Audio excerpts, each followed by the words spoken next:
Mimi nataka nijue kama wewe umeoa au hujaoa. Okay, mimi sijaoa kabisa. Hujaoa? Mimi sijaoa. Una mahusiano?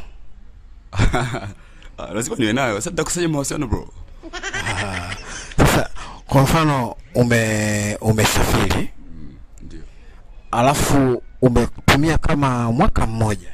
Ndio, sawa. Ukamkuta huyo mpenzi wako ana mimba, utachukua hatua gani? Sasa hapo lazima kitu cha kwanza sasa ujue tayari ushapiga kitu cha kwanza. Unajua kabisa hapa tayari nimeshapiga. Ila sasa kuna vitu viwili. Kucontrol hasira, sawa, au kutumia hasira. Kama kwa mfano niseme naamua kutumia hasira. Nikisema naamua kutumia hasira kwa sababu hiyo mimba si yangu. Kwa ina maana yule manzi lazima atafute mwenye mume. Nipo tayari hata nitoe talaka kwa sababu siwezi kutunza kitu ambacho sio changu. Sawa, wewe utafanyaje?